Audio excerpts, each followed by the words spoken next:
আসসালামু আলাইকুম বন্ধুরা, বিশ্ববিদ্যালয় ভর্তি প্রস্তুতির একটি গুরুত্বপূর্ণ আপডেট ভিডিওতে তোমাদের সবাইকে স্বাগত জানাচ্ছি। বন্ধুরা, ঢাকা বিশ্ববিদ্যালয়ের অধীনে 7 কলেজের সকল ইউনিটের রেজাল্ট কিন্তু ইতিমধ্যে পাবলিশড হয়েছে। আজ বিজ্ঞান ইউনিটের রেজাল্ট প্রকাশের মাধ্যমে এই কার্যক্রমটি কিন্তু শেষ হয়েছে। রেজাল্ট প্রকাশ হওয়ার পর তোমরা অনেকেই প্রশ্ন করেছো যে ভাইয়া আমাদের নেক্সট করণীয় কি, বা মেরিট লিস্ট কখন হবে, বা চয়েস লিস্টের কার্যক্রম, এবং যারা কোটা শিক্ষার্থী তারাও কিন্তু অনেকে প্রশ্ন করেছো। বন্ধুরা, এই সংক্রান্ত গুরুত্বপূর্ণ নোটিশ প্রকাশিত হয়েছে। বন্ধুরা, সায়েন্স, আর্টস, কমার্স সবার জন্য কিন্তু একই নিয়ম প্রযোজ্য থাকবে।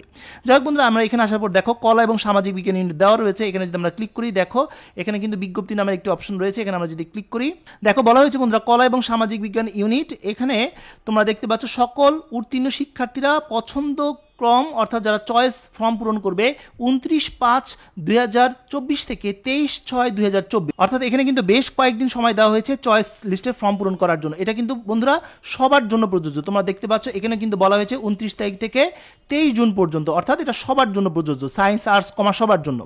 ভর্তি পরীক্ষায় কোটায় উত্তীর্ণ শিক্ষার্থীরা, অর্থাৎ যারা কোটায় যারা শিক্ষার্থী রয়েছে বা কোটাতে যারা আবেদন করবে তাদের জন্য বলছি, সংশ্লিষ্ট ডিন অফিস থেকে, অর্থাৎ তুমি যদি সায়েন্সের শিক্ষার্থী হও তাহলে বিজ্ঞান ইউনিটের যে ডিন অফিস রয়েছে সেখানে, তুমি যদি আর্টসের শিক্ষার্থী হও তাহলে কলা এবং সামাজিক বিজ্ঞান ইউনিটের যে ডিন অফিস রয়েছে সেখানে, এবং যারা কমার্সের শিক্ষার্থী তারা যে তোমাদের বাণিজ্য অনুষদের যে ডিন অফিস রয়েছে সেখান থেকে কোটার জন্য আলাদা একটি ফর্ম রয়েছে, সেটা তোমাদেরকে সংগ্রহ করতে হবে এবং সেই ফর্মের সাথে প্রয়োজনীয় কাগজপত্র সমেত তোমাদেরকে ডিন অফিসেই জমা দিতে হবে, চয়েস ফর্ম সহ। প্রথমে তোমাদের অনলাইন ফর্ম চয়েস ফর্ম পূরণ করতে হবে, এরপর তোমাদের এই কোটা ফর্ম নিতে হবে এবং এরপর প্রয়োজনীয় কাগজপত্র সমেত তোমার যে সংশ্লিষ্ট ডিন অফিস থাকবে সেখানে গিয়ে জমা দিয়ে দিতে হবে, এবং এই কাজটি 29 তারিখ থেকে 6 তারিখের মধ্যেই করতে হবে। আশা করি বুঝতে পারছো, অর্থাৎ এই সময়ের মধ্যেই তোমাকে করতে হবে। যারা পুনরীক্ষার জন্য আবেদন করবে তাদের জন্য কিন্তু 20 তারিখ থেকে, অর্থাৎ 20/5/2024 তারিখ থেকে 26/5/2024 তারিখ পর্যন্ত কিন্তু সময় দেওয়া হয়েছে। এবার আসি পছন্দক্রম অর্থাৎ মেধাক্রম অর্থাৎ মেরিট লিস্ট। এটা সব বিভাগের জন্যই প্রযোজ্য, সায়েন্স, আর্টস, কমার্স সবার জন্যই। প্রথম মেরিটের রেজাল্ট প্রকাশ হবে 26শে জুন, অর্থাৎ 23 তারিখ পর্যন্ত আবেদন, এরপর 26 তারিখে কিন্তু রেজাল্ট দিয়ে দেবে ফার্স্ট মেরিটের রেজাল্ট।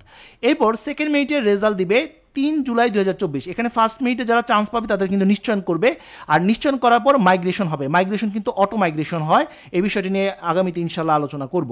দ্বিতীয় বিষয় এবং কলেজ বরাদ্দ দেওয়া হবে, অর্থাৎ দ্বিতীয় মেরিট প্রকাশ হবে 3 জুলাই 2024। তৃতীয় মেরিট দেওয়া হবে 10 জুলাই 2024। চতুর্থ মেরিট দেওয়া হবে 17 জুলাই 2024।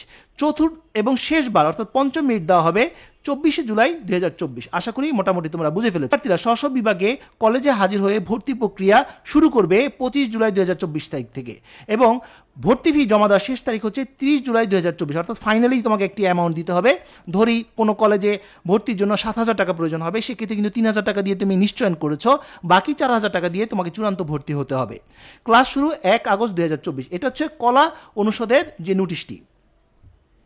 আমরা যদি এখানে বাণিজ্য ইউনিটে ক্লিক করি, দেখো বাণিজ্য ইউনিটেও কিন্তু একটি নোটিশ প্রকাশিত হয়েছে এবং সেখানেও কিন্তু প্রায় একই তারিখগুলো উল্লেখ করা হয়েছে। তোমরা নিশ্চয়ই স্ক্রিনে দেখতে পাচ্ছ একই তারিখ, 29 তারিখ থেকে 23 তারিখের মধ্যে আবেদন করতে হবে, এবং কোটার জন্য 29 তারিখ থেকে 6 তারিখের মধ্যে।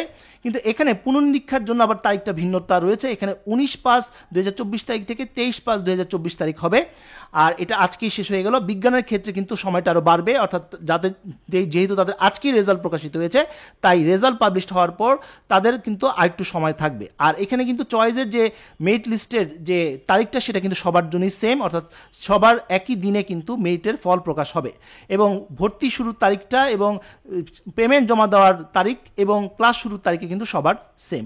আশা করি তোমরা বুঝতে পেরেছো। বিজ্ঞান ইউনিটের কিন্তু এখনো পর্যন্ত তাদের এই বিজ্ঞপ্তিটি প্রকাশ করেনি, যখন প্রকাশ হবে ইনশাল্লাহ জানিয়ে দেব। তবে তোমাদেরকে জানিয়ে রাখি একই তারিখ থাকবে, অর্থাৎ এখানে যে তারিখগুলো দেওয়া হয়েছে সে একই ধরনের তারিখই এখানেও দেওয়া থাকবে, অর্থাৎ 29 তারিখ থেকে 23 তারিখে আবেদন, 29 তারিখ থেকে 6 তারিখের মধ্যে কোটা, কিন্তু পুনরীক্ষার তারিখটা একটু ভিন্নতা থাকবে, সেটা ইনশাল্লাহ তোমাদেরকে আমি জানিয়ে দেব। আর বাকি সব তারিখ কিন্তু সায়েন্স, আর্টস, কমার্স সবার জন্য কিন্তু একই। আশা করি পুরো বিষয়টি তোমরা বুঝতে পেরেছো। বন্ধুরা, এই ভিডিওর পরবর্তীতে ইনশাল্লাহ চয়েস নিয়ে গুরুত্বপূর্ণ ভিডিও থাকবে, সেটা দেখার অনুরোধ করছি। তাহলে কম স্কোর নিয়ে কিভাবে তোমরা সাবজেক্ট চান্স পাবে, কিভাবে চয়েস দিতে হবে, সব কৌশল তোমার জানা হয়ে যাবে, তাই ভিডিওটি দেখার অনুরোধ করছি। তো বন্ধুরা, যে পর্যন্ত সবাই ভালো থাকো, সুস্থ থাকো, দেখা হবে আগামী কোনো ভিডিওতে। সে পর্যন্ত আল্লাহ হাফেজ।